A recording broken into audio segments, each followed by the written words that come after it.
ku Megatron Call, subscribing, liking, promote agasigika mwasibye mutya mwasize mutya namukasa wano. It's a beautiful Friday. Ngabo twabagamba buli Friday tubera ne orange cards. Yes, Frank Ntambi, Wayne Balkeza, the youngest East African professor, the juggernaut, the renegade, the encyclopedia. Yes. Yes.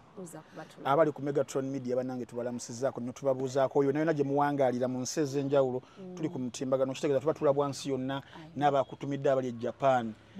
Bali Japan Tokyo ne bangamba namukasa omutulabira nina ate yatumidde Moze yali Australia Sydney tukwegamba bwo tutyo tutambula tuli ba global trotters. Yes. Bannange wetujidde olwaleero olunaku olw'ejjo waliyo omukyala okosejjo yavuddeyo n'agamba nti alien skin taata w'abaana be naye abadde asusse ejjoogo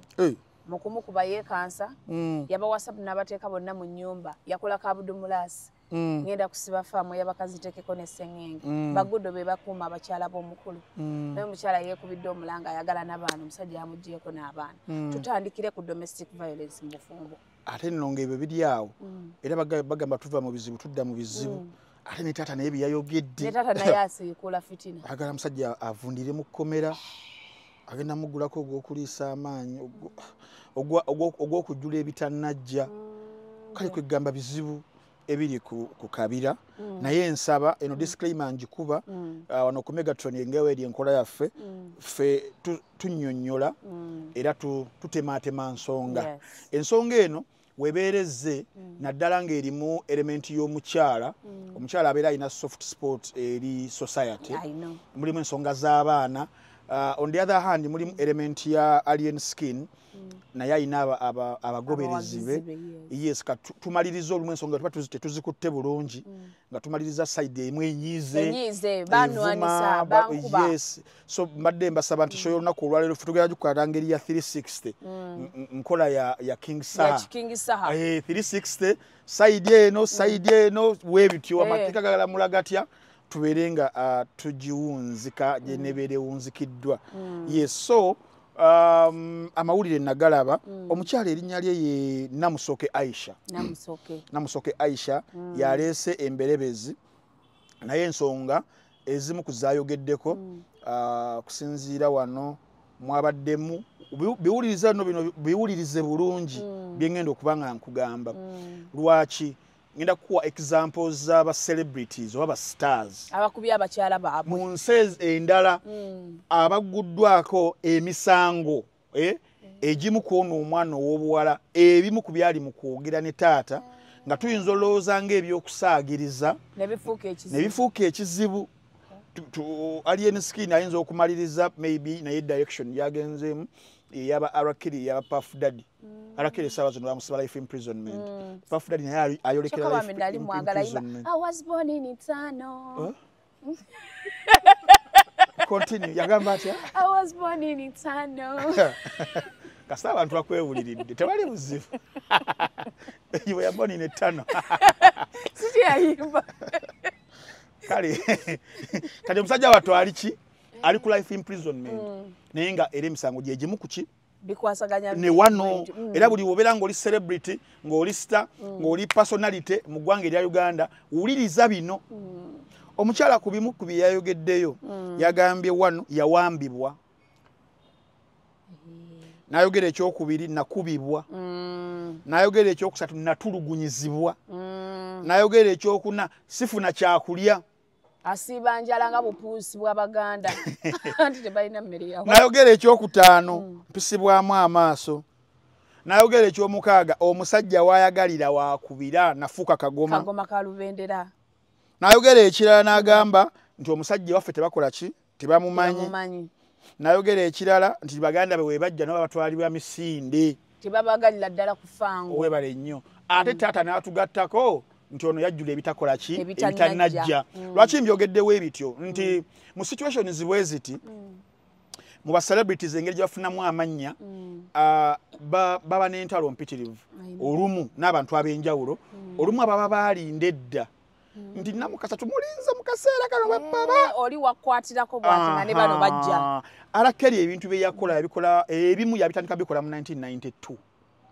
naye we yatuuka akaseera nga baagala system yagala okumuchekinga system ya America probably byakomawo bakosa situation ebeerawo ne bajjayo ne baleeta so negina emisango ne zino challenges temuzirabanga ffe abatalina nnyo mannya abayombera ku mizigo nti biggwera eyo wano ono sitabeera mu spotlight wabeerayo abawuliriza kati ogenda okulaba nga omuntu abadde munno babadde mukyalawo naye ng'olaba amaanyi g'alina mayitirivu nnyo mu ngeri gyayogeramu ebintu kitegeeza waliyo third force eyinza okubeera maybe nga eyiminga ku ggwe siri mu kugamba nti nno establish wali abali emabega naye ndi mu kugamba yes nga bwe kibadde kiri mu kukolebwa ewalala kyaliba era bwe kibeera kibaddewo mulikomo ne mugamba akasajja kaatukola ki kaatugamba now ebyo byebimu ku emisango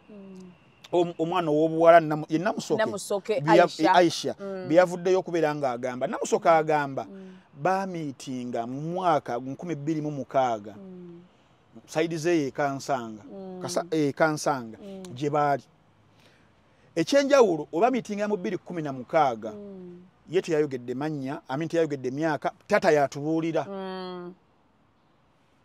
ne tu-establishinga nti she was 16 by then. In fact, naye amala n'akyogera nti yali mu myaka 16 ng'ali mu senior ya 3. Awo nno wakulu wentandikidde ne beefuna oba ne yeefumbiza n'ava ku ssomero ku misomo gye n'agivaako n'ewaka n'abula kuba taata yagamba omwana yabula ki yabula bubuzi waabula because emyaka egyo emitiini gitusumbuwa naffe gyatusumbuwa kabuvubuka nnyo oba tebakutteeko bulungi responsibility y'abazadde responsibility y'essomero responsibility ya society egyo emyaka egi ne giwuguka so awugukira awo 9 years later nga abadde mu relationship oyo mwafunye abaana 3 omu myaka 7 so wekyali kiri omulala myaka 5 omulala ayogerwako myaka 2 kitundu kakati awo waliwo sinema awo kwegye emyaka gye nkugambye naddala kuona asembayo waliwo sinema awo firimu awo gye tujja okubeera nga tugenda mu leeta now ebyo bibeera nga bivuddeyo abaana bonna babuwala bambi yazaala sukaali mwereere mwana taata nga agenda kujagaana kakati bwamala okuzaala sukaali omwereere omwana w'obuwala yagamba okuva we yafuna erinnya bino njogera nga mwana wa muwala wabyogera then to analyzing to dissecting tulabe nagamba nti okuva we yafuna erinnya yakyuka era teyaddamu kubanga amutegeera bino bya muwala ngenda kukuletera ku side yate ya alien skin tola ngambe tugenda kukola 360 era gwali wano wuliriza omuwala claims ze n'ebimuluma ono yafuna sente nti yakola ki yakyuka oyafuna sente n'afuna omukyalo ow'okubiri wafuna omukyalo ow'okubiri because omwana omuwala alina byabuukamu bingi bengenda okukuleetera byenzula ku side ya alien skin eri kuba omanyi buli muntu wabeera nga ali mukulwana olutala ajjayo nnyo ebintu ebiri ku advantage ye bamuwolereze agenda kujjayo biri birala kyova olaba bagamba nti tosala gwakawala wano ku Megatron twafunye ogwakawala n'ogwakalenzi n'ogwakasajja kati awo beerako kuno bere ng'owuliriza Muna Herbal Mouthwash wegendereza agabbe obutakuguza bicupuli bya ddagala erigenda okukulaza n'okukugyamu amannyo ng'eddagala ettuufu okugajjanjaba eryakakasibwa National Drug Authority weeriri mu pharmacy ne drug shops baliyita Muna Herbal Mouthwash era n'ewaka lyetusenyesa Muna yawo beerako kuno bere ng'owuliriza naawo omuwala ebyo byagamba omuwala n'agamba nti ne watuuka akaseera ne babagatta awaka nga komwala ayogera n'agamba nti awo we bali ku Fangon Forest it is a workplace we bakolera emirimu ate era still ge maka nera mu maka nti mujja namba emu oba yeye oba yeyitwala ng'omukulu I don't know waali then ne mujja we yakola kabudomola omupya omuto naye wakola ki waali ate buno nga rooms zoba zerinaanaganye something like that ate era mu maka ge gamu nga mwe muli ne nnyazaala now you can just imagine that kind of environment abayindi bwe bati family yonna bajjabo banazaala bonna babeera wamu that kind of environment it is mu byaddala mu society yaffe wano ebeera bit catastrophic omuntu oba takikwasaganyizza bulungi nnyo Zo nga bisobola okubeera nga bibeereyo mu society okusinziira mune ku busobozi bw'omuntu. Asobola okubeera nga asobola okukola ki okukikwasaganya. Gye bali abasajja enjasa biggu. Gye bali enjasa biggu nga mujje mufumba abakyala nga 2 3 ewaka oba 4. Gye batubirabanga ko tobiwulirangako. Omwana ayagala nnyo akayimba ka Abdulmulaasi ngenda kusiba faamu. Bazisibira ddala no farms ne zinywera n'enkondo ne zinywera naye kakati ate ekyokusaawo n'ennyazaala ate kitabula butabuzi tebitera nnyo okukwatagana beefuuse kyotibbako firimu z'abayimbi drama ndowooza abeera muyitirivu nnyo so eyo embeera omuwala gyagamba gyakola ki gyabaddemu gyafuniddemu biri ebizibu byembadde nsoose okubeera nga nkola ki nga nkunnyonnyola so n'agamba nti abadde embeera eyo yagigumira kubanga waliwo ebibuuzo ebyebuuzibwa nti omanyiza ebuuza nyo kibuuzo kya why now lwaki kati wetwebuuza ebibuuzo ebyo lwaki kati tuyinza obutafuna answer so weebuuza nti wabanga abadde okuba nga agumira eyo embeera lwaki kati then noddamu ekibuuzo n'ogamba nti buli kimu kibeerako breaking point probably n'otuuka n'oguma naye n'otuuka ku breaking point yo n'ogamba kakati bannange nkoze ekinkooye enough is enough wabula nga ate ye agamba nti ku lunaku lwabadde lwakumeka ndowooza wiiki ng'eyo bamufuumudde bufuumuuzi saawa zabadde ba 6 ez'ekiro ye kusinza ku bigambo by'omuwala ne yakola ki yamufuumuula kuliko n'ensambaggere ate ng'ensambaggere ezimu agamba nti n'ennyazaala abadde aziwiti n'ensingako okitegeera kye kiri kye nagambye nti drama abeera mungi nnyo maama naye omusaasira maama waffe omulungi setup y'abamaama baffe abedda olumu abasinga okugumira even challenges ffe tuli mu kubanga tuyitamu essaawa zino ne baguma era advice gy'abeerako era ebeera yakuguma ye eri va kumeka tebazadde amabad.com abagamba nti ddukayo genda era omuzadde wedda agamba muneekola ki guma nagyogenda okuddukira tewali kyogenda kubeera ng'ofunayo though tewaliiwo any justification for someone okubeera nga atimpulwa ng'akola ki ng'akubwa that is if it really happened because ngenda kukozesa nnyo zi ifs ezo olw'ensonga nti tulabeko cases mpitirivu nnyo eza namukasa noyogera ebintu ku mwami eri public eno sigamba gwe percent osobola byogera naye nga maybe tebi representing amazima matuufu gabeerawo kati ebijja ku public eno nze mbasagala kudduka ku judging nengamba wakuba nga tewaliwo ki tewaliwo evidence though waliwo ebifaananyi bye nalabyeko ndooza byalaze ebyembeera bamukuba yagenda mu studio ne bamukuba ebifaananyi n'abiwataata simanyi kyabeerawo naye nti bwebimu ku ebyo nti if they proceed ku level eddako that is if bagenda ku proceeding nezimu ku misango gye baba waabidde maybe because oba olina okufuna evidence okitegeera okupininga omuntu maybe ebinaaleetebwa then babyekkanye balabo ba such evidence esobola okucollaboratinga n'ebyogerwa so byebimu ku bigambo eby'omwana ow'obuwala namusoke bye yagambye then ekirala yagasseeko ekintu ekyanne abantu abasinga kye babadde boogerako omwana oba mujjawe amannya oba erinnya ye Namutebi Joey wabaddewo okusikangana omugwambo abandi bano bonna bammamba anti nembagamba ffe tweri abemmamba nawe oli wa mmamba fe abemmamba tubikolera ddala kati mu bika by'Abaganda waliyo ebika ebikkirizibwa okubanga beewasa emmamba y'emu ku ezo waliwo emmamba gye bayita Gabunga ne Kakoboza edda emmamba eyo Gabunga be bali bayita Namakaka emmamba Namakaka then later nefuka Gabunga then n'emmamba Nankere do amanya gasigala gegamu so abantu abadde bali mu mulwano ow'emmamba Namutebi ow'emmamba kisoboka kitya alabika omuwagabunga omulala kisoboka omulala Kakoboza then n'abeddira engabi era mulimu engabi ennyunga era beewasaamu nabo engabi ennyumba n'engabi ensamba anti kakati oba okigenze munda munaye bikolebwa beewasizaamu n'ab'omutima omutima omuyanja n'omutima omusaji nabo bewasaamu se ekyabantu saagala bakigire nnyo so ffe mu nnono yaffe mulimu exceptions ez'ekika naye nga kyawuddwamu tho amannya geegamu era wewulira Namutebi asobola okubeera mu Gabunga asobola okubeera mu Kakoboza oba okitegeera go gasigala geegamu amannya kati Namutebi bano bali enda asobola ozaala omwana ebyamwetumira Namutebi basobola era ne muba n'abaana bono Namusoke era mulimu Namutebi oba okitegedde so ekyo just ebadde for clarity's sake tubeere nga tukola ki nga tukitegeera now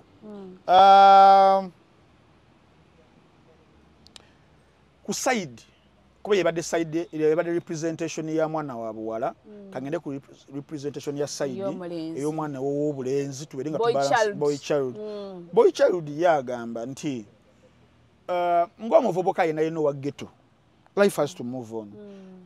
abantu abamu tebamala kumala kufuna ssente empitirivu balyoke babeere nga bakola family kyonna ekibeerawo batandika obulamu ne bazaala abaana mu buyinike babeeramu ne mubeeramu n'abalala ng'atiddemu kukodde ekiyinza okubeera mu future naga akasoke mala okukolerera obulamu bwange abaana babusangewo nga buteefuteefu bayita planned kids nga tebakuzaala lwa nsobi kati ffe abawangaalidde mu bulamu buno obwa ghetto obulamu obw'obuyinike life moves on as usual so ne bano mu kwefuna kwabwe kali nikusaidia mwana wa bulenzi beefuna oli naafuna mwana munne 216 kyesimanyi omanyi waliwo tulina okumulungulaawo amusanga ali mu ssomero oba amusanga ya droppinga ng'ali ku street n'amukwana ng'omuntu owa bulijjo nga tamanyi oba nti yali ku ssomero oba nti alina 16 mu kaseera ako n'obulamu bwaffe tuwangaliramu mu ghetto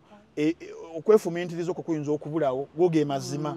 kuyinza okubulawo ekyokubiri kye tulina okumanya oba ddala yamupaaza kumujja mu ssomero ekyo tujja kubanga tukifuna maybe later ayinza obaga yavadda mu ssomero ati badde ngamba nti ali mu ndeeba apaala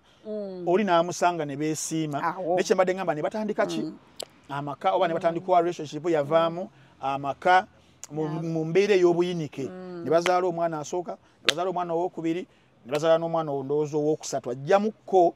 later oyo omwana owokusatu oyo ow'emyaka 2.3 yengenda musembyayoko n'ensonga lwaki so omwana w'obulenzi ye n'agamba nti embeera yali etabuse embeera ng'ekalubye waliwo embeera namukasa w'ekaluba n'ogamba nkooye kati omwana w'obulenzi bami ng'agatta kino kiri ne yabeera awo then n'ashifting okugenda mu kariya ye gy'alimu essaawa zino emumanyisiza n'okuba nga tumudiscussinga eya music n'abeera ng'agatta then ndowooza nga tebinnaba kukwatayo bulungi nga w'omanyi omwana nga ali mu ghetto ng'atandikiriza kuyimba abantu batono nnyo abasobola okukubeeramu essuubi nti ogenda kufuuka ky'onoofuuka n'abamu ku bo nga be bantu baffe tuwangala nabo ebyokola byaki tebirimu ssente ng'akulaba you're going to be a failure even if you are attempting okuba nga embeera eyo ogijjawo so kusaidia Alien Skin ye agamba nti embeera gye yayitamu nti wano mu kugezaako kubanga anoonya mu kuyimba embeera nga tenakubeera ng'egatta omukyala n'asuulawo abaana n'asuulawo naye ng'ekisuuzaawo bwavu ng'akooye okulya obutula ng'akooye ate wabalamu ne background ye oyo omwana owobuwala oyo ngeri gyavuddeyo kibaakulo biki byonna ndowooza n'atuuka n'agamba nkooye kangende embeere nga njiya gusigala awo n'ennaku yo okitegeera era weewaavaawo ali ennakwata abaana n'abasitula n'abatwala ewa jjajjaawe ewa babeera ludda Kiboga waziti Kiboga ndowooza wali mama wa Alien yamusuulira abaana omusajja n'abasitula n'abatwala ewa mama wa Alien Skin mu Lwana n'abatwala babeere ne jjajja ffe abaana ab'obulenzi twesibenyi bambi bajjajja mama baffe bajjajja bawerokaminga abaana bambi ate ku sayidi y'omwana ow'obuwala n'embeera nti yali yabula bubuzi kyali kizibu nnyo okukwata abaana be nga embeera ekalubya abatwale ewa taata kyali kizibu ku mwana ow'obuwala kati n'amulekera ejjinji eryo abeere ng'alisitula era mu bigambo bya Alien Skin bye yagamba abaana be mbijja ku interview gye nzijukira obulungi gye yakola n'omwana muwala amanyiddwa nga ono wasanyuka Anatalia Ozzy n'agamba nti abaana yabateeka ne ku bodaboda nga bagenda omanye embeera eyo nga abaana batadde nakukabooda abatadde mu taxi erina weekoma mulina okukwata booda kilometers oba nga mmeka kuyingira munda mu kyalo naye ng'agenda ababuulira nagamba singa naye ngenda ali mugoba kirooto n'abagamba singa ekirooto kyange tekituukirira simanyi nakumanya naye nga muli abagamba nja fuuka serebu abaana be abalabaka mu movie tebayita Pursuit of Happiness aka Will Smith taata oyo Will Smith ng'abonabona n'akaana ke akamu bwe kati ak'obulenzi basula mu shelters basula mu kiweeba tyo foster bambi kati ndowooza y'embeera Alien Skin nze am envisioning what she was passing through nga bamulekedde abaana so n'abatwala ewa jjajja wenkoba okusaida omwana w'obuwala tatugambawo kaawo tatubuulira nti naleka abaana n'engenda yatugamba era in fact waba ayogera agamba twakamala emyaka 9 nga tuli ffenna naye alina moment bayita turning point eyo echallenginga giyaddukamukko oba kitegeera n'abeera nga avaawo oli n'asigala n'atoba n'atwala ewa jjajja era Alien waafunamu kati ng'ekirooto Mukama amaze okkimuwa nti kiikino omukyala byagamba nti yakyuka kakale okukyuka kujja kuti nti amaliriza n'akikuba ekyoto nekikola ki nafuna fame nafuna erinnya nafuna akasente wafuna akasente ebyaddala newoobera gwe ali mu kubanga ndaba ng'oli mwana wa bulenzi oli musajja ng'omukazi yakuleka n'abaana ng'akulanga ki bwavu ebyaddala wobeera ofunye akasente togenda kalya naye musobola okuddamu ne mu rebuilding kiringa because for Yakulaze she's a glory hunter era omusajja we yafuna akasente ndi kusaidia ya mulenzi n'agenda najja yaki ebambye n'agenda najja y'abaana ewa jjajja abaleete ebintu biringa firimu biringa firimu waleeta abaana olwo ono wakati mu kumulekawo afunayo omubeezi yoyo ayogerwako Joey Namutebi n'amufuna olwo n'avudde mu picture naye alese abaana kati ekirinkinga ye Alien aba alinkinga ku baana so ono mukyala ebyalaavu eri emotional wabula ate asigala mama waki w'abaana abalina okubeera nga still bakola ki bamwetaaga kuba abaana bali innocent era wagenda najjayo abaana ekiboga n'abaleeta yagamba sigenda kukwata abaana bano basatu kubamenyesa ono omupya oba kitegeera madamu omupya abasajja by the way tulina engeri gye tuli organized mu bwongo n'okufumintiriza n'okumanya kiyinza okubeera nga kibeerawo however much someone might look lousy biyinza omujjajinga oyo biki naye mu bwongo omusajja abeera asigala abala kakati wamala okukitegeera ekyo n'agamba ne mama w'abaana ono kankole ki kamunoonye Namusoke agendera n'amunoonya jukira ne Namusoke gyali yalimu akafansonyi adduse omusajja amaze okikuba ate nga yali amugaya ntagenda kubanga akikuba kati ng'alinda kimu simu ejje n'atuukiriza olugero lw'omuganda olugamba nti batikudde yeetisse omuntu nga yeetisse n'omutikkula asanyuka busanyuse okitegeera so kati oli naye gy'abeera ono akikubye sente weeziri bikoze bitya ensonyi zibeerawo naye abeera ali awo nga bamunonye jangu tugende mu baana bo jangu obeere n'abaana bo wali kakati yembeera ejjawo eyo eya wano omukazi ogamba ffenna n'atuwasa n'atuteeka mu nnyumba emu ono yajja ku lw'abaana be si ku lwa mwami nti bali mu mukwano oba nkinyonyodde bulungi yajja as a caretaker of abaana be olwa embeera eri awo mu kibira kubanga ono Alien Skin omukubamuko ku ttooki n'omusaasira wanu mwana akulidde mu ghetto avudde mu ghetto atobe ne batoba nabo ate nga alinamuko ne ku mutima omuyambi nti wamala okubeera nga akikwata akikuba ayongera okusembeza abaana abaana abalala abali ku bbala abaana be yatoba nabo ne babeera awo nga talina wakubassa naye ekirungi nti abadde abalabiridde bulungi bonna tujawulirayo keesi twasulako enjala tokiwuliranga kaawo kyova laba kino kyazzeemu nti mulimu layini gye yayogedde omukyalo oyo n'agamba olumu nsula njala oba yakomangawo leeti nga akawunga kawudde ate ng'agenze kukola wa ng'atambuddemu mu makini nedda kati tukala muno mulimu ebigambo ebimu byenyagala okukomyawo nga maze obbawo nga mbasigira ekifaananyi ekinene nti omuntu wasobola okukombooza mu Luganda tukuyita kukombooza abantu abatamukwatako ate olwo aba ensonga ab'omusaayi gwe ab'entumbwe be yatwala kaboodaboda n'abalunayo mu motoka edi motoka nga 3 zigenda kunona abaana oyo gogamba muno ayinza obutalabirira abaana be obo kitegeera so ensonga zino nga abakyala bazoogira siri mu kuwakanya naye ndi muggezako basigira kifaananyi mukole okusalawo okuki okwammwe saidi tuli mu kuweeyinga wonna wonna ku byogera saidi eno ne ku byogera saidi eri now ekyokuleeta maama nanyazaala ndowooza nawe waliwo era circumstances abeere nga amujja eri fe abaana ab'obulenzi olumu amulabira okumpi tulinamu embeera ekyo nga tufunyeemu bamama waffe tubasikayo maama njagala gye balwala njagala wabeera okumpi osobola okumutwala mangu mu ddwaliro waki okitegeera n'omutima ogwo bonde gye ey'abaana ab'obulenzi ya maama waabwe eri very very unmatched era obeera olina obusobozi ng'asobola okubeera w'osobola okumulabira obulungi ng'osobola okufuga embeera babeera nabo oba okitegeera wadde ffe mu nnono yaffe wano ey'Afirika maama n'ennyazaala bikoze bingi nnyo naye osanga asobola kiba kya busobozi obw'omu bwongo n'obw'ebyenfuna era singa owegendereza nti bino nga tebaliwo busobozi bwa byanfuna nga tebuliiwo wabeera drama omuyitirivu nnyo oba okitegeera biba bingi maama kino naye wabeera wakokka ssente mulimitinga ebintu bingi so engeri gyeyasembeza maama so be bakyala abo abasatu maama mukyala muto ne mukyala mukulu kakati ekyaleese obuzibu nti one ono akomyewo akeyateekinga abaana ababe byali asuddewo ontayinza basindikira oli babeere nga bamugira kati obuzibu obubeerawo nga womanyi ng'omuntu mwaliko ko mu mbeera ey'omukwano naye ate wooli emotions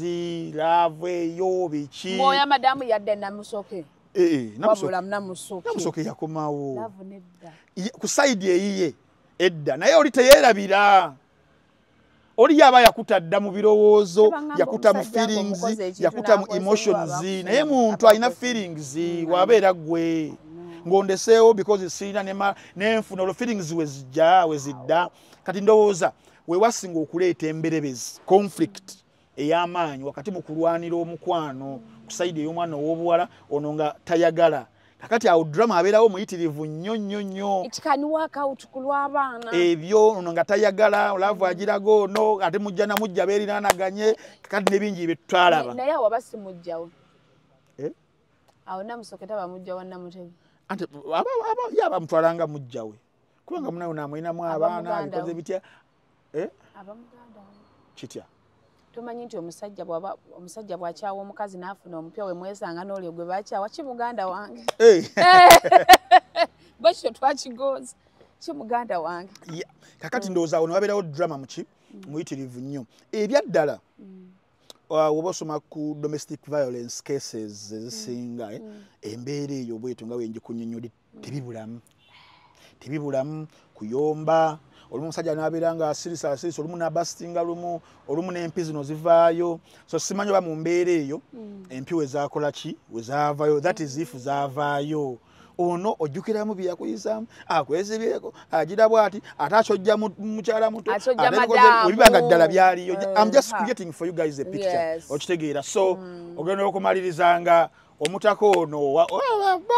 ayinza obutabulamu okitegeera naye omukyala yabeera aguma njukira musajja ali mu crisinga togenda kulekawo kintu nabadde nnyonnyola abantu ne mbagamba nti mu butonde omukyala ye yamanya kintu kibayita okuwininga oba okuwangula oba okufuga kibayita omusajja tira olubanga lutalo lwa kuwangula musajja abakyala bazirwana n'omusango oli nga mujja oba namba 2 ninga aganye okuseguka okuvaawo ng'ayagala kuddamu kuwininga musajja kati ate mukazi n'omukazi bo bamanya engeri gye balwanamu oba okitegeera kati kyobola abantu basobola okubeera nga abadde agumye then maybe n'abeera hit with reality nti awo tebakyaliwo kifo kye oba okiraba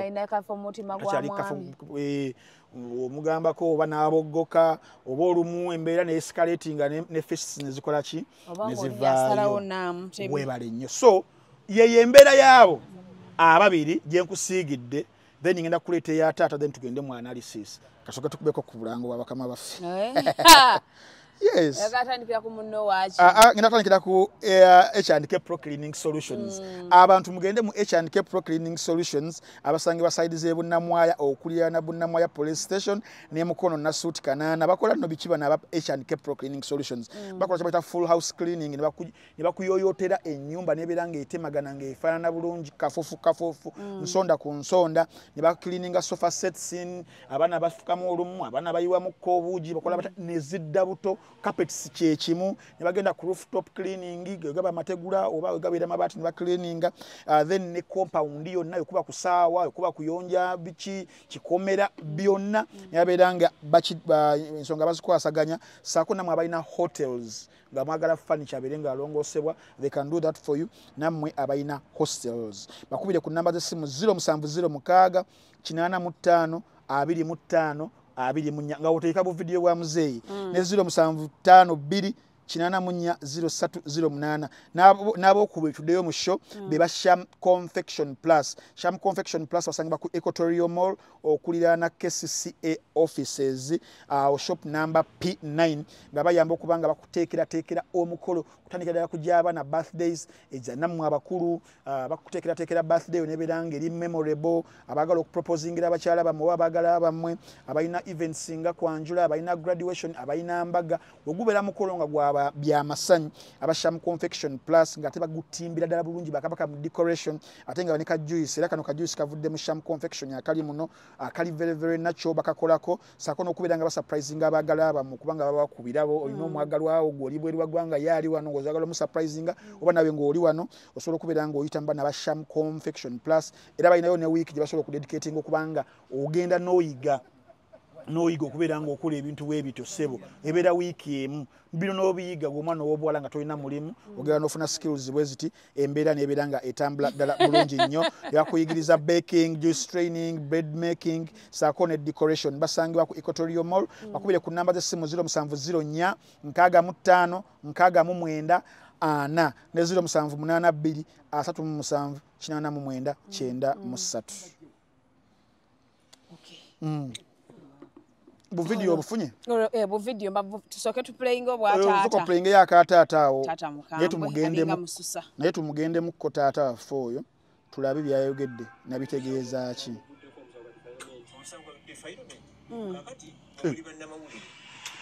ekyo mukirinde mujja kiraba maaso tata mu nsonga zino zonna zitambudde muwala otoli naye akomyewo mukube gwe nga taata otugambe yagala amateeka gakole kyoyagala naye ofunye ku buvunaanyizibwa okunoonya ku mulenzi nga gw'omuntu sinza kunoonya gwe simanyi kunoonya gw'omanyi ng'omulabako kati nnoonya ki oyo emombozi baginoonya kati muwala wamanyi gy'abeera muwala bw'aba amanyi gy'abeera abuliza bulungi ye yamanyi nze sigendayo nze mpita mu mateeka nkimayo ki nina kimwetaagamo kakati nze ngende munoonye omuti gusukira ennyonyi wangi taata mukambwe omuti tegusukira ennyonyi nga mukambwe basooka babeereyo nze nkyayagala etteeka libe nga litambula taata tteeka kiri asinziira kugamba eritambula tusookere ka vidiyo akakasooka taata ayogera ekintu ekya defilement yeri emboozi gye mbadde nkunyumiza nti besisinkana 2016 allegedly ng'omwana ayeewa myaka 16 court will determine oba yalina 16 mu kaseera ako singa bana baba proceedings nga sinagenda ku taata gye mbadde misinzeemukko katono omwana ow'obuwala mubimu ku byalala byeyayogedde bamubuuze kati weetaaga ki olira we yayogedde yagambye nkubira omulanga maama Nalweiso nkubira omulanga Mama Fina nkubira omulanga Hajati Namyalo nkubira omulanga Bebe Kuru nkubira n'omulanga Eddie Kenzo mama ate omukulanga nkubira bayimbi beba nayogera ne muyimbi munnaabo banfunireyo ekifo wensobola okubeera n'abaana bange n'okufuna kyenkola kuba nze sirina busobozi oba okitegeera kati awo tujja kuddayo leeta mbadde nkameesinzeemu wetugenda ku sayidi eya taata obuzibu bwe bujjidde awo obuyitirivu ennyo namukasa ngawe niwe nasoso okunyonnyola wali nengamba nti ebintu mubiraba olumu ng'ebyokusaaga naye you don't know momentum eyinza okuzimbibwa ekintu ne kigejja kubanga wakulu awo one sandi yagadde kwagala kunenya bazadde oba kunenya muzadde ku behaviors zaffe abaana be baleeta obulesukunsi kubanga bagamba bazaala mibiri si myoyo omwana ow'obuwala oyo wabanga yali mu kibiina siniya ya kusatu ng'ayina emyaka 16 n'awagguuka ku bazadde kubanga omwana oyo aba tanaakubeera nga yeetuuka aba akyali primarily obuvunaanyizibwa obusooka bw'abazadde primarily then ne bwextendinga maybe nti awangalira ku ssomero ne wabeerako n'obuvunaanyizibwa then ne society gy'awangalira naye nga bagamba guluma yaguzza njoka teziruma kundi yes nti omuzadde gwe aso and abazadde they have to be also held accountable yes ku nkuzibwa ey'abaana kyenkugambye gwe wamuleta ku nsi buvunaanyizibwabo paka nga awezezza emyaka egyesalirawo otherwise wotamushapinga bulungi wotamuteeminga bulungi aba agenda tekufuukira society ekizibu now wakati sagala gatika bintu bino naye wakati taata mu busungu bwali mu kubanga ayolesa yes butegeerekeka ng'omuzadde akedde ku makya n'aleeta omwana we ku nsi then omwana ate mu kukomawo kwe akomawo amulaga bifaananyi nti gy'abadde abadde mu buddu abadde mu busibe abadde mu buwambe alinayo abaana akubiddwa taata obusungu yes by bondage abaana ab'obuwandala ku bataata baabwe taata batabukira ddala ebyaddala tolako ku taata n'atwala n'emmundu ku buko nagamba kati vaayo nkwase lwaki kibadde okola omwana wange tolabako cases wezityo naffe ba brothers baba sisters baffe tutabuka ku ba sisters baffe bondage eyo weri wakati wa female ne male eba emotional nnyo so that is understandable kusaidiyani eya taata naye taata wobeera nga ogenda kutekinga course eya amateeka someone to be held accountable naye ne tuddamuko giba myaka emeka 2016 mpaka 2005 myaka 11 myaka 9 si ekyo nga one ebibuuzo bye tuli mu kubanga tubuuza nze beri mu kubanga neebuuza omwana we yabula nga watugamba taata yagenda n'aloopa taata nga owobuvunaanyizibwa nti omwana wange ow'obuwala abuze ayayuse abuze era ebbanga lino ery'emyaka 9 mbadde ku muyiggo gwa muwala wange n'omusango naguwawaabira bannange oba okitegeera nga taata ow'obuvunaanyizibwa because kino amateeka of course tegagenda kugira naye ngamba nti tuba tuzze mu lutalo lwa equity olw'okwagala okufuna obwenkanya tulina okujja nga naffe tuli bayonjo oba okitegeera titata obanga obuvunaanyizibwa walegayamu sagala musa on the sport but ndi mu kubyogera abamu tufuniremu ekyokuyiga nti on the sport nti olemereddwa obuvunaanyizibwa omwana omuleka okusoma n'akuvaako not taking that extra effort kubeera nga omuzzaayo kubeera nga omugira n'abeera amusigudde agambibwa okubanga yasigula omwana oba okumujja ku ssomero oba okumupaaza n'amutwala not taking that extra effort kubeera nga onoonya nga taata ayagala omwana wo nga taata obuvunaanyizibwa then zendaba zibeera a bit double standards ojja n'obukambwe eno later ng'omwana asafeesinze 9 years later wadde alina ebizibu byabeera akoze eki byabeera aleese but it is obusungu bwe buli very very understandable and it could be justifiable that was just a by the way kabadde kalowoozo otugenda ku kinyusi ekya defilement bibino ebiyinza okubeerawo that is if taata are you willing going what we call an extra mile emisango girimu awo ng'ebiri egy'amaanyi one eya assault emisango gw'amaanyi okubwa teri muntu mu nsi adeservinga kubwa n'owabeera zizza musango gwenkana gutya taliiyo tola bateekawo amateeka n'obeera ozizza omusango ng'osse na muntu bagamba amateeka galamula n'ogenda mu due process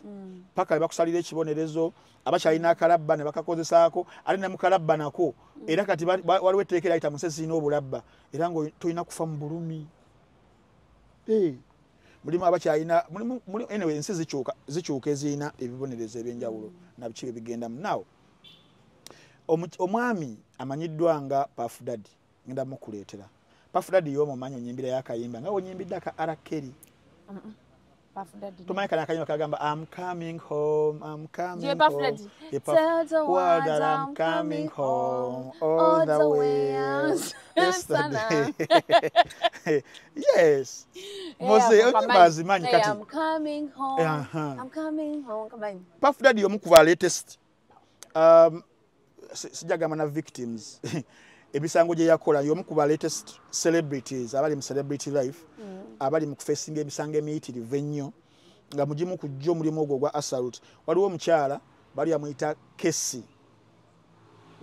Ventura abamanyika Casey nako kali kayimbi nga kato yakafuna nga kato kasanyinga mu Bad Boy yamala emyaka ndowooza nga 9 naye embeera ya namusoka eyo gyayogerako Casey byamutuusibwako ko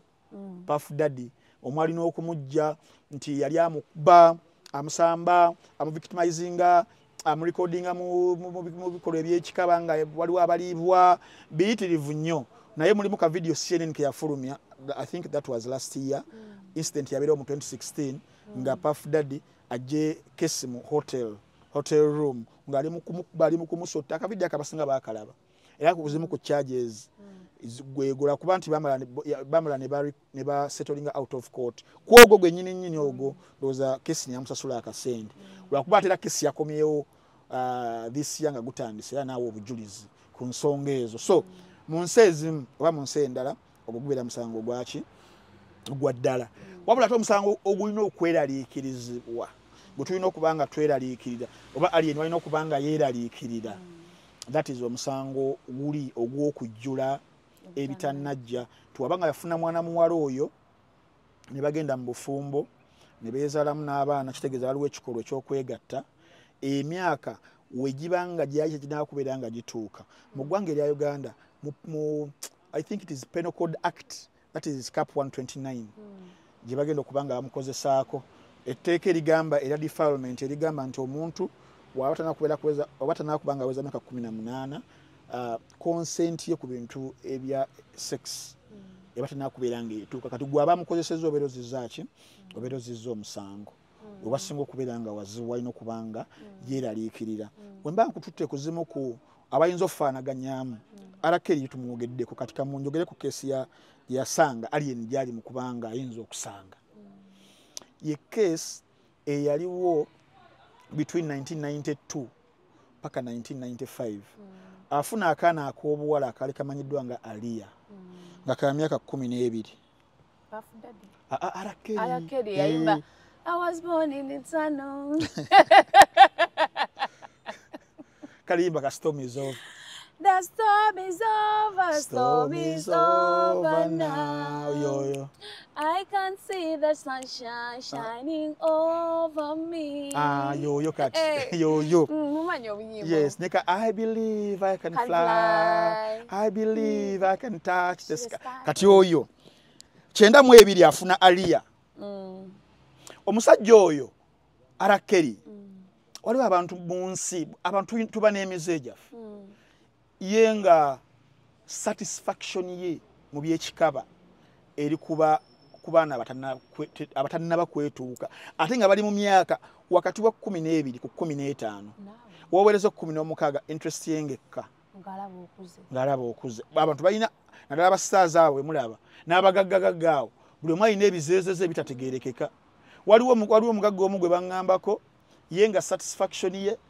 yakubeera nga abalaba nga mwerya n'asasula ne ssente waliwo omugagga omu gwe baŋŋambako satisfaction ye ng'asobola okuwa ntambi ssente namugamba ndira mukyala wange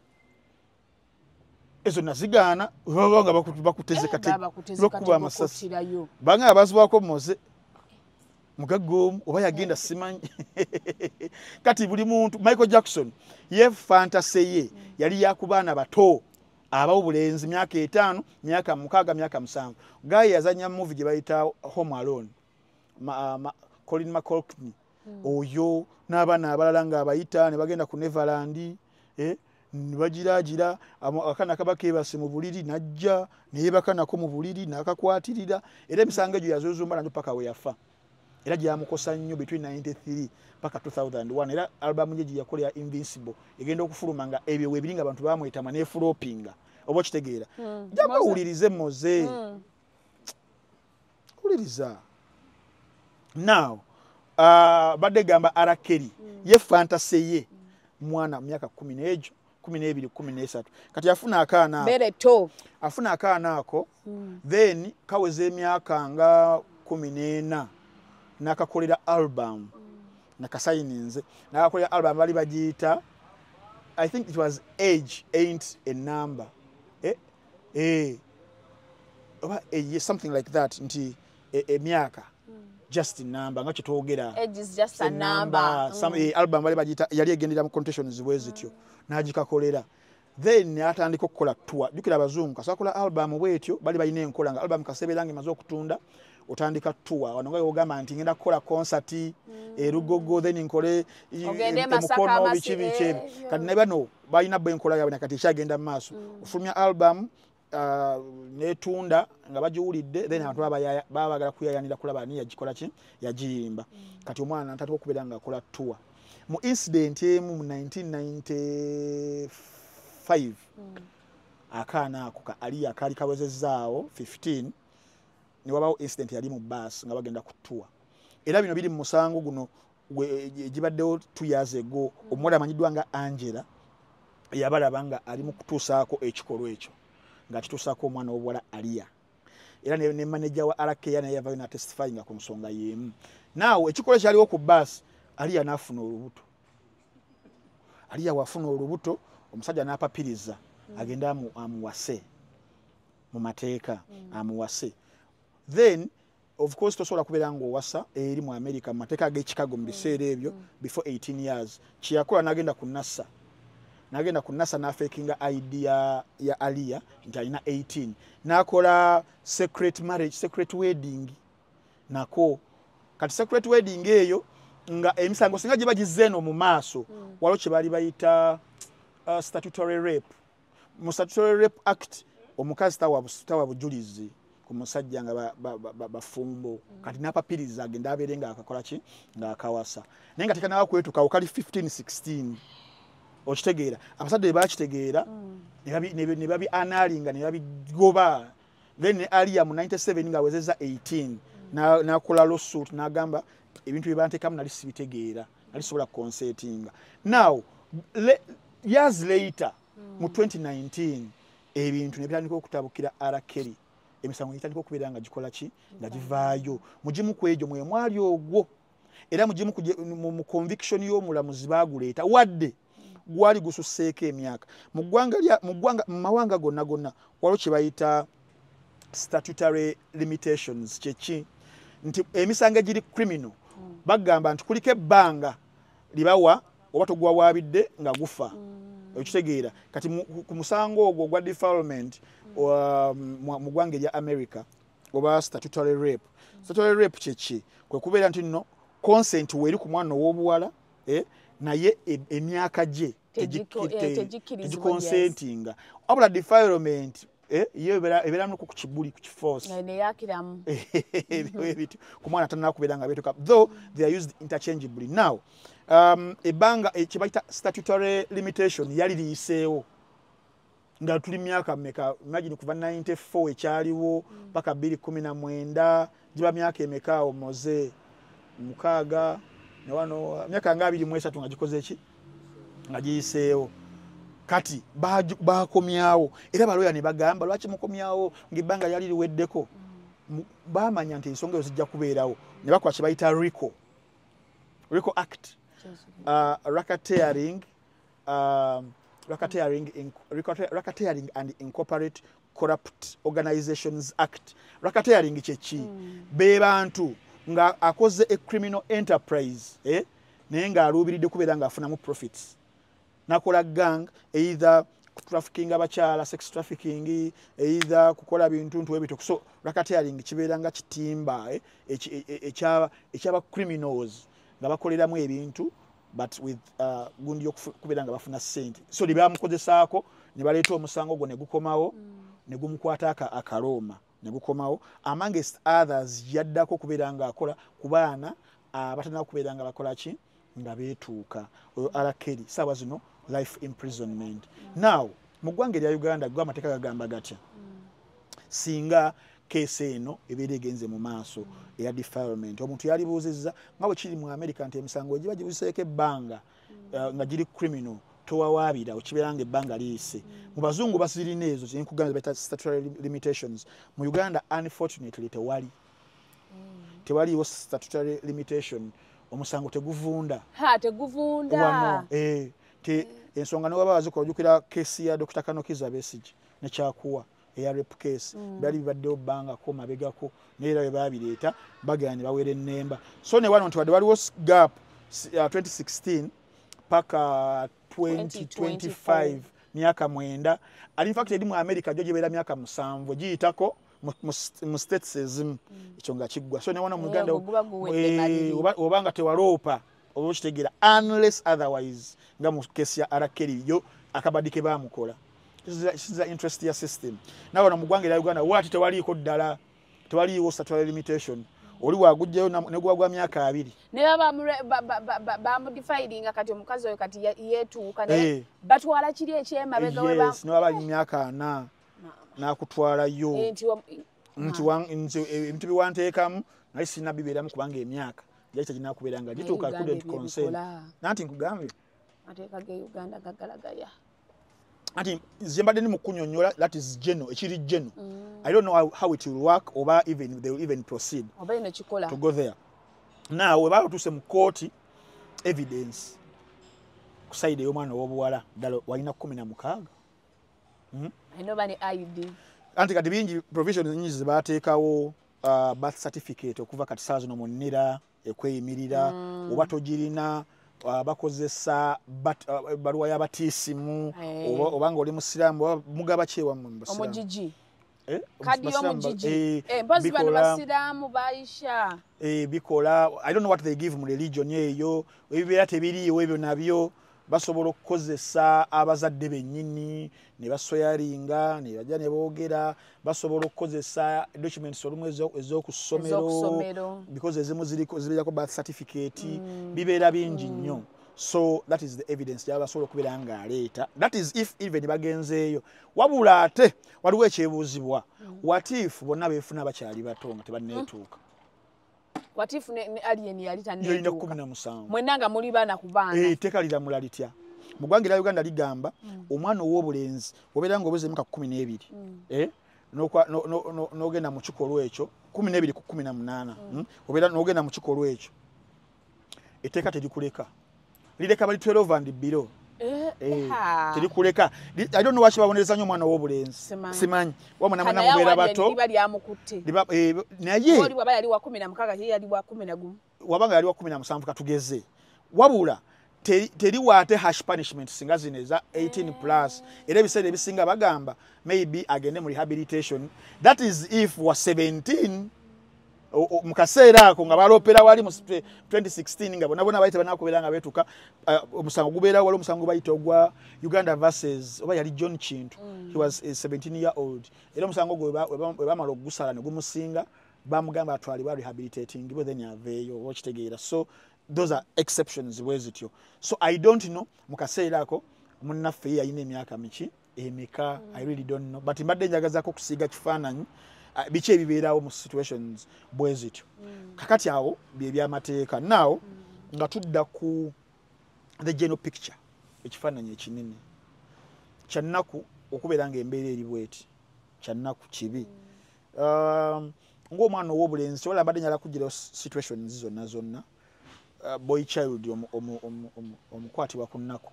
mu mbeera eno ofunyemu kasente oli mugeza kubanga ogatta bulamu eno mama w'abaana boozaddemu abaana ng'ate yakwekiise bw'ati at the end of the day ogenda kusigaza abaana bano bayimiridde ku bibegabega byo nti ogenda kufuuka mbeera ya sebusiru bwa njoka butanyinizo nabo ne bufiiramu nti munaalamira luddawa kibeera ng'olina omuti kw'otudde n'ogutema oba okitegeera so that is one nti osaasiramuko ku taata ow'abaana abo whatever will happen to him kwa situation eno at the end of the day eiminga oba egenda kumaliriza terese kyekimu kaliya ye ate kali amajja ssente ate sente zino kubanga zirabirira bana abaana baki ate kali already badde eragaya oba okitegera kati maama wobeera nga gwavuddeyo nobeera nga omwekise bwotyo the bigger picture kyekiri kijja kutuuka ekiseera singa bibeera bescalatinze omusajja ya asigaddewa who is a breadwinner eri gwe oli mukugamba tolina kyokola oyagala kufunira obeera n'abaana era baba kufunidde era obuvunaanyizibwa busigala ku ono nga taata mu mateeka ali kusigala nga providinga kati obeera nga ovuddeyo mu mbeera eno kalya y'omusajja negenda ku ttaka naddala mu kaseera kano because tubaire tuli mu kweyiminga ku elections usanga kati abamu bayinza okwagala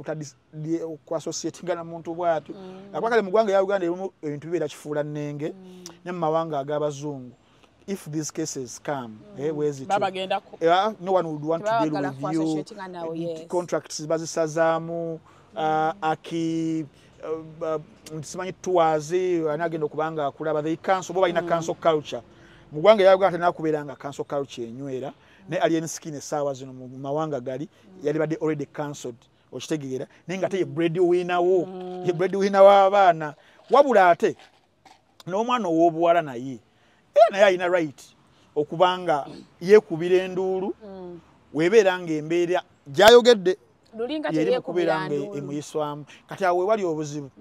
luli lwaki teyakola ki teyeekubira nduulu but wabanga kiyitiridde nga alina kunyonyodde wali nti omuntu oba ne breaking point nga wavuddeyo eyo right yo teri agimuggyako but nze ntunulira nnyo ekifaananyi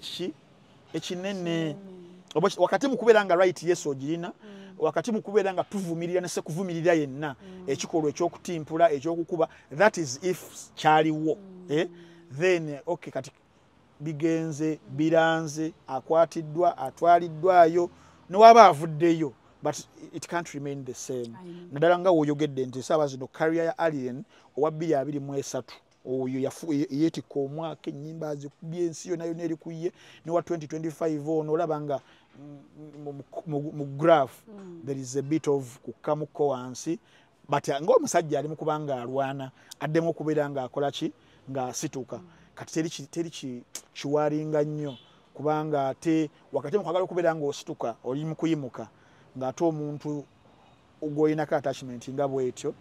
ng'ate yakwekiseemu okubeera ng'agenda ayinza okukuziika okubulizaako ettaka awo wewali obweraliikirivu bwange oba okitegeera so ndowooza at the end of the day ku side eyo kyekyo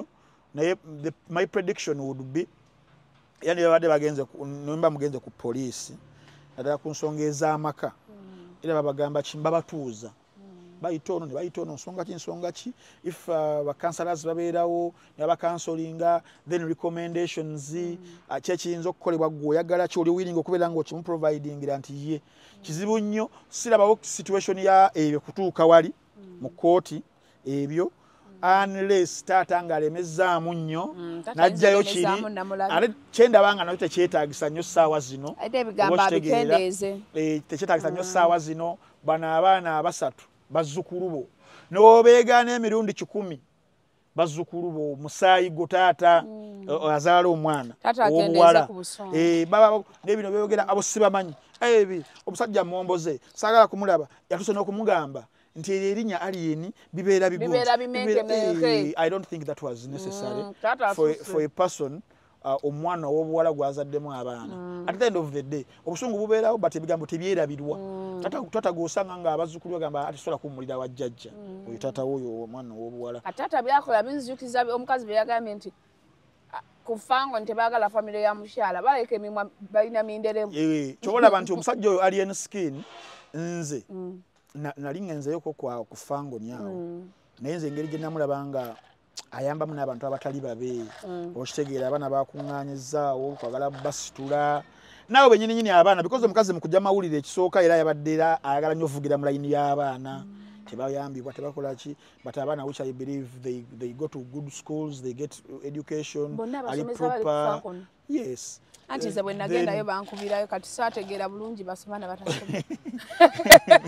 basoma okulya balya I think at least bibadde documented nga tukola ki kigosolo balya nga tubiraba so a situation we yazera nasose nakugamba gwe nabadde ne mugamba what if it is just a standing nga sisobola kikkiriza like nade so akikiriza muno bituufu paka we nagenza okuddamu okubyetegereza nga bituufu nga motivation eno kubanga jeri naddala mu situation nga the woman feels eliminated in the game. What do they have to do is to put you ku pedestal, kuteka mu kasonda wali ne bakutuga, you suffocate. Then when you suffocate you release what you have to release. Okitegeera era we bigenda okuggwera unless otherwise I might be wrong. Ng'omwana w'obuwala avuddeyo afunidde awabeera abaana bagenze nabo ne bakola akali akagundi ke bakola Maulana kooti wane y'Emmengo ti buli mwaka sente bwezi owayo sente bwezi because omukazi era at the end of the day balira ku baana kuba kati yakitegeera ti love tebakola ki I have to hold you ransom with my children era ajja kwagala obba nabo mu custody era wana bawuliwo abagenda okumuyambako kye bagenda okusooka okulwanako era bajja kuleeta scenarios and situations zayogeddeko abaana bange babuwala environment mwe bali bewangala nabo that kind of environment bayinza obutasobola kukulira mu bulungi so asobola okukiwininga yamuwa abaana be naye era alien yamuteekako embeera gy'ateeka kwani ku Maulana nti buli mwaka obukadde babuna okuli okusoma okuli medication okuli okulya kati abakyala nga we nakunyonyodde wali nti mu bwongo bwabwe mu jinza mukama mu kubatonda they knew how to influence and control men. Kati yaba musajju funga controlling irawo nga controlling irawo abane remote awo mutusinga wabakyala tutumanyi kimu kuwambansi konkalingansi tuzikola then mutuwambira kalimoti yawo kati omukyala gye bigenda okuggwera wano agenda kufuna amaanyi ago agenjawulo bagenda mukwasa alimota abeere ng'omusajja because omukazi si abeera controlling but amateeka oba okitegeera but ye muli abeera satisfied nti at least akulina neyesasuza ebibanga byabadde ayogera bibadde bituufu ebyo byonna nakolebwa ati nenjira bwe nti nenkubwa abafunye ekyala liventure abagenda ku revenge nga ne kalimoti kano yaganje bannange zituuse leeti zikoze zitya obalabi ba celebrities abasinga ekyo kibaita child support kizibu nnyo kibakaluubirira 50 cent wano mutabani we yali akuze n'okukula naye era ssebo nyamusaako olukongolo 50 n'akaaba n'amaziga nagaba bannange nengola musajja miliyone yawedde ekyo kibaita child support kizibu nnyo naddala nga yabukake ng'erikoko ne ku mateeka ebeera nzibu lwakuba ate egenda ebesobola creating ate oluwonko olunene wakati w'abaana ne taata love ayinza oku love egenda ekendera ngojeka abasajja abagumu abasobola ku understanding abakyala mu situations nga bwezi naye naturally love egenda ekendera mukazi nakukyayisa abaana bo nobeera nga obaagala by obligation kuwaayo kowaddeyo nga bwe bakugamba then n'okwata ono goyina naye Joey nemutandika abaana bamwe abaalo edde waliwo omu nemutandika ogenda okulaba nga kyekyo then mu bukulu situation zowulira tata mwe yabasuula ujukira kati bano baana abatamu tebabitegeera nenga they can't understand situations that way at stake.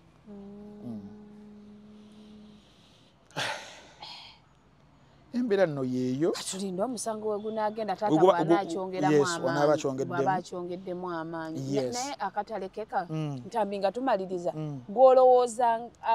omukyala yandivuddeyo n'aswaza taata w'abaana gw'alinamu abaana bagamba desperate times call for desperate measures. I've been a victim of such 2 times nga ndi kubyange ngenda okulaba omuwala azze mu mawulire ogamba naye twali twekwana twajja mu mawulire wano kutegeeza abantu okitegeera lwaki naye omuwala atunulatunulamuko nga kyayinza okukola okukkakanya okukontrolinga kyo kye nagambye kizibu nnyo okusanga omusajja nga avuddeyo bakyala be bavaayo because aba ayagala kuddamu kubeera mu position ya kucontrolling ne kaba kaseera katono it gives them satisfaction but also bayibadde gamba nti desperate times call for desperate measures mu Luganda ekivunulwa nti nenkula y'omutwe ekwensanyirira webeera nga situation gyabaddemu agezaako kureaching out to here and there nga maybe taweebwa mwaganya tawulirwa amaliriza nga kyakoze kibi kyabuwutta kyabusiru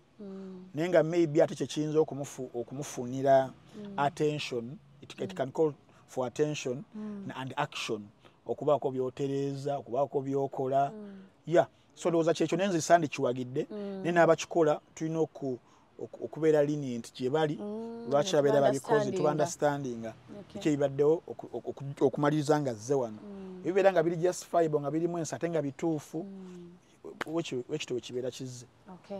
Naye njongera okujjukiza tutambula ne bannaffe aba Mona Herbal Mouthwash gwali eyali mutulaba essaawa eno ng'olina obuzibu bw'amannyo bw'onywa ekinyogo g'amannyo gasanyalala olumizi bw'amannyo amannyo gaaguba bw'osenya muvaamu omusaayi lekera okozesa ebiragalalagala ebigenda okuleetera endwadde kozesa aka Mona Herbal Mouthwash genda ku famasi ekuli okumpi obagambe njagala kali akatukuza obulungi amannyo ojja kunywa ebinyogoga ojja kulya ennyama ate naawe ali mawanga ag'ebweru oli London oli America oli Canada oli Dubai agenda mu dduuka gye batunda ebintu ebiva e Uganda obagambe oyagala ka Mona Herbal Mouthwash product mpya eri katale naye yesigika ate abantu beeyongedde okujagala ntambi aba Muno Watch baba kugamba nti ku mitwalo gyokka gibeera esatu tegibeera mingi gibeera esatu egya Uganda osobola okubeera nga osubscribinga ne Muno Watch kulwa films enjogerere ez'aba VJs ba Uganda ba VJs ba Uganda bonna era ne mu movies mukiwulira nti online they are exclusively on Muno Watch muve ku bafere ababaguza kapa mu kutiya nti afu otwayo ogumwe ekitundu tusobola okuwa link eno ku Telegram filimu za Junior oboziraba filimu za Junior ennaku zino ez'abafere omuwulako eddakiika 4 ne baleetako na ICP nga wagala filimu naye nga bavijje nga munaana oba okitegeera so bane muve ku bantu abo babbi abantu bangi waliwo cases eziri ku CPS awo ez'abantu abaraketeeringira mu mbeera eyo so okwewala ebyo n'okubanga bakubbako akasente jangu otwegatteko ku Muno Watch ku mitwalo 3 obeere nga weerabira films enjogere ba VJs ba Uganda abo tulina films ez'ebika byonna kabeera kasavu kanyama oba ozze ku interface yaffe ogenda mu action ino ogamba sina kyene kale kangendeko mu drama kale kangendeko tulina options empitirivu nnyo films gyeziri ba VJs ba Uganda bonna kwebali subscribinga naffe ku lw'empeereza ennungi naddala mu kaseera kano ke tulimu ak'ekiwuubaalo ku applications kwetuli ku masimu abalina Android kwetuli abalina iOS kwetuli abalabira ku smart TVs kwetuli nammwe aba browsingira ku Safaricom oba Google Chrome kwetuli ku www.munowatch.com Muno Watch nga litadde ebbali tulina bannaffe aba Vine Fitness Gym basangibwa Nowa basangibwa wano Bukoto ku kizimbe ekimanyiddwa nga Kirabo Complex eyo gy'otutwala yes balina ki abagala okubuildinga obunyama obeerenga Zaneru owadde final channel ogenda ku Vine Fitness Gym balina muscle building balina weight loss and strength training abagala okubeera nga mukendeeza ku size oba ku buzito basobola okubeera nga abayambako abagala okubeera nga mufuna fitness mu kuzina tuyita zumba bakirina butereevu nnyo balina aerobics ne relax stretch balina spinning oba cycling studio sessions abagala okujiminga ebyuma we biri facilities we ziri ne back trainers we bali abagala okuyiga ebikonde nga nze natandise okubeera nga njiga ebikonde mu Vine Fitness Gym abagala body toning nga Hajat Kulthum osobola okubeera nga ogenda ku Vine Fitness Gym oba ono omusajja amanyiddwa nga ono yayimbye ne Bebe Cool oluyimba yani wa Etania yani ogamba Joshua Baraka musobola ne wabeera obote ku bunene bwe agende ku Vine Fitness Gym embeera ebeerenga etambula bulungi nnyo bakola okuva ku Sunday paka ku Sunday tebewosaamu bakubire ku namba z'essimu wano 0772 98 799 9 mwabagala okubeera nga munyumirwa weekend tugituusemu olwokutaano lwa mukaaga Sunday embeera abafunyamu ku kasente nga mukakubye essaawa zino amakubo gonna tugenda ku Ventures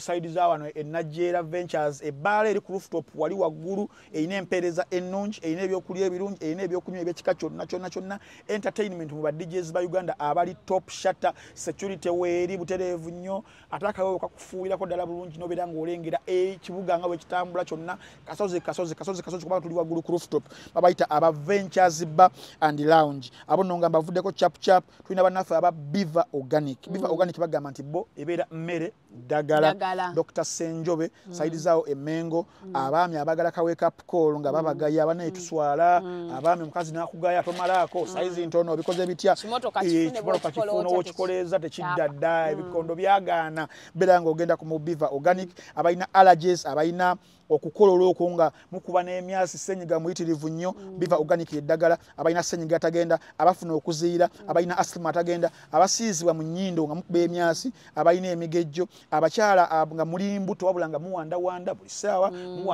muwanda ekyo ekizibu abantu babeera nga bagala kwewala ojja genda mu Biva Organic abalina obuzibu bwa lung problems abanywa shisha abanywa sigala abanywa enjaga abanywa biki naye nga amawuggwe gatatu okubeera nga ganafuwa beera nga ogenda mu Biva Organic ojja kubeera bakufunira eddagala abalina pressure abalina amasavu mu musaayi mozo olina amasavu mu musaayi genda mu Biva batagira ne kookolo obeera nga tomulina abakyala nga muyonsabula nga amabeere tolina mabeere nga bakyogera then abagala ogejjoba okogga then n'omulwadde ng'oludde ku ddagala towona genda mu Biva nammwe abaana abato bannanga abaana batulwalako balinganga mu motoka mbuli saawa omwana n'alwala genda mu Biva Organic nammwe abalina kye bayita general body fatigue so ndowooza embeera yeeyo olunaku olwaleero tujja kubeera nga tuyitaawo tukome awo kansube program ebanyumidde bulungi nnyo kye bayita 360 degree neera ojja bawasalayo akantu tonowe kati bavume naye nga tebalabe shonnamba kyekisinga okulina ku bannayuganda tugenda kuleekana na balalu